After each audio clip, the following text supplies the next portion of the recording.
like going to prison so young is such a traumatic experience, but what was that actually like? Like, first of all, why did you go to prison, if you can share it? Yeah. And then what was that process like? How long were you there for? Like, what did that do to you?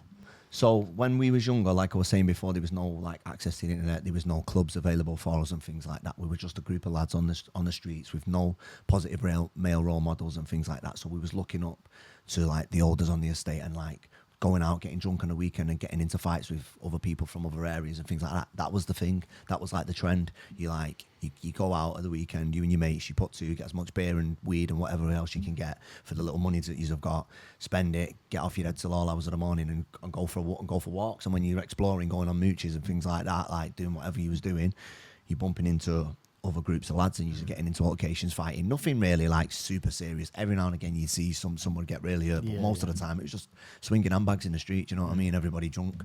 So it's just like, it become a trend then.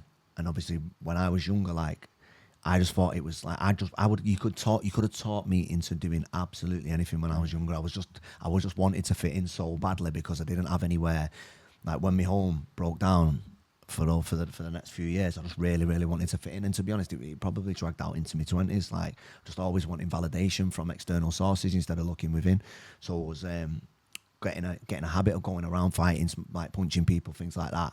And one day, I was 15 at the time, was drunk in the daytime, seen a group of lads in the distance. We've jogged up, I've ended up punching one of them. He hit his head on a gatepost.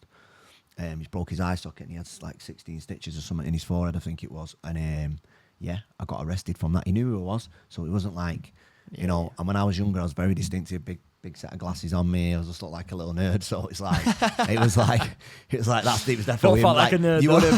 You would have picked me out in an ID parade, mate, with your hands over your eyes. You know what I mean? So yeah, and I remember coming back off a school football trip, and I got arrested, and it was like, you're being arrested for grievous bodily harm, and I was like, fuck.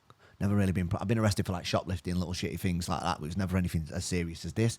And then obviously, my mum was the only person in my life at the time. You know what women are like, emotional wrecks. You're gonna get years, panicking. So I'm shitting myself, and then it got dropped to ABH. Luckily, because it was my first offence, I got sentenced to 4 months, where I only ended up doing 2. But it was in but 15 years old, like a juvie. 16, I just turned. Yeah, right, okay. So it was a juvenile centre, and called Hindley, and it was pretty wild. So like you see like 4 or 5 fights a day, like bells going off constantly, seeing like people's eyes getting punched out, people getting stabbed, fucking pool balls over your head, putting tuners in socks, battering each other, fighting in the showers, and just like pure, just madness, just over next to nothing, just loads of ego-driven kids, you know what I mean? And like it was some severe. I seen some people get like severely bullied, things like that. Like it was thingy. I seen a kid try and hang himself as well. I was like, Jesus. So it is rough. Like it's not for everyone. Like unless you know people, unless you've got a good personality and things like that, you're gonna be like highly susceptible to a lot of shit in places like that, and you're gonna have to stick up for yourself. I was lucky, really. But I said, did you get targeted at any point? So me and my friend got locked up together at the same time, and we had this thing like, if anyone starts on one of us, then we both do blah blah blah. First proper day we was out, sat in the sports hall watching these two groups play football, and there was a guy, I remember him, he was like 6'5", massive, 18 stone. He was the hardest in the jail at the time. I didn't know. Stopped the football, booted the football across the sports hall and went, "What the fuck are you looking at?" But I didn't even know he was talking to me. I'm sat on a stage, and he walked up to me and his head was like that. I was on a stage and he went, "What are you fucking staring at?" And I was like, "Mate, I've never shit myself so much in my life." I went, "I wasn't looking at you." I swear, I wasn't looking at you. He went, "You fucking was. You look at me again and I'll punch your head in." And the whole place, even like the screws who were stood there, didn't say a word. Everyone was shit scared of him because he was tough. He was like, but he was dangerous. Do you know what I mean? He was a fucking giant at the time. I'm like sat there like the Milky Bar kid on a little chair on stage. Your glasses on. Yeah, glasses were steaming up, mate. I'm telling you, I was fucking shitting myself. And it was like, there was a few people like that, to be fair, like, when you see like them 16-year-old, 17-year-old kids and they look like grown men, beards and all that, and you're like, fuck me, I didn't look like that when I was 16, 17.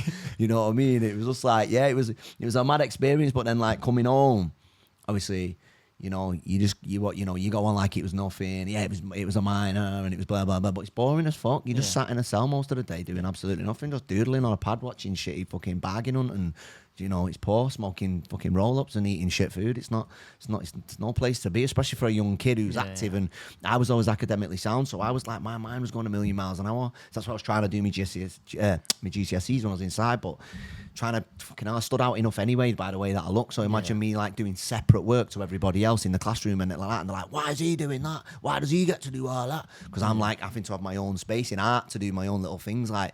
You know, and it was different, so it's just like, it just brought more attention to me. If anything, it didn't help me because I didn't get any GCSEs, and everyone thought, who's he think he is fucking special? You know what I mean? And I just looked like some little fucking, like I had special needs. Do you know what I mean? So it was a mad experience, and you know, like when you're in there, it's not really much. There's anger management and things like that, but there's not really much anything for you for when you get out. There's no courses really. It was a little bit, and it was like religion courses and things like that, and at the time I was just like, fuck that, I couldn't be arsed with it. I just wanted to get home because my mates were all sending me letters and things like that. My little crew, what I was chilling with, they was all sending me letters, can't wait to get out, we're going to get all this weed and we're going to do this, and I was just selling the dream. My mate found my mate's mum passed away recently, and he found loads of letters when we used to send them to each other when we were kids and that. I was reading them back in stitches. And you just think your mind then when you're young, like the things you think about when you're young, and you think you've got it all figured out, and you think you know the way the world works, and you haven't got a clue, not a clue. And then to actually see my mindset and how I used to think and feel, and the things that used to excite me when I was a kid, I was reading it back thinking, no wonder, man. No wonder my life's been a fucking roller coaster the way I was going on like that. Would you say that prison actually reformed you in terms of like once you not left? At all. Yeah. No, not at all. Walk us through that. Not at all. It doesn't, because like you just basically, you know, it's glorified. So when you're hanging around with kids, and like it was like the way to go on my estate. So you get to a certain age. There was only like one or two people that I grew up with who didn't go to prison. Everybody went. Some people have gone. Like some of my mates have got two of my good friends have got life sentences now. Like they got like.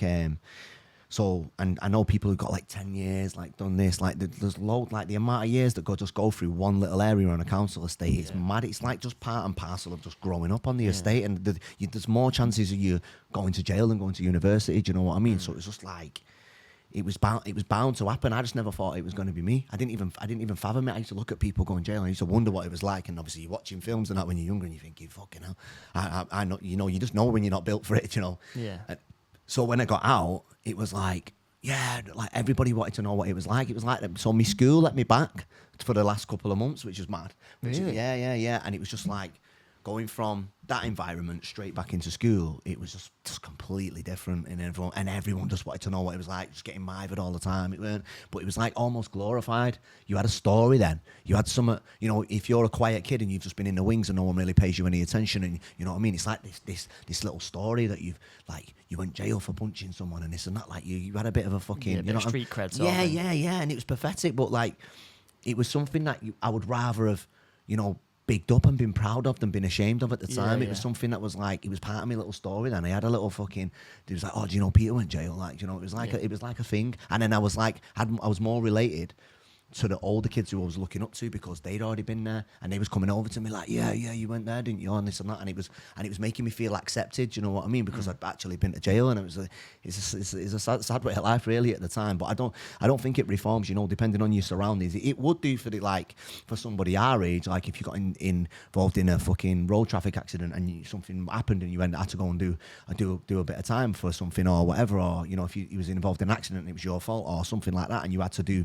some time, obviously heaven forbid, but you would do a lot of thinking, you'd do a lot of reading, you'd use your time wisely, and you'd know that that's not a place for you. Whereas when you're in those young offenders and things like that, they're telling you the probability of you coming back, it's like 80% of you reoffending and coming back within the first year. And I'm looking at these stats and all this when they're telling us in the classroom, and I'm thinking, fuck, I'm going to be in and out of here, me. Yeah. That's what I thought. I got out on a curfew, and I was on eggshells for about 2 months until my little license had run out. And then I was straight back to it then. Because even though, like, when you're a kid, a couple of months, it's a long time to be away from all your friends, and you know, everyone gets onto new things, gets a new source to go and buy your weed off and things like that, and they're all coming back to when you get out, and it's like, oh yeah, we've got this now, look at this now, and then before you know it, things are just snowballing. You know, you get out, you get out, and then you're in a bit of a daze at first because you're catching up, and then before you know it, you're just right back to your old habits and just doing the same thing. So they don't rehabilitate you, not as a child, no way.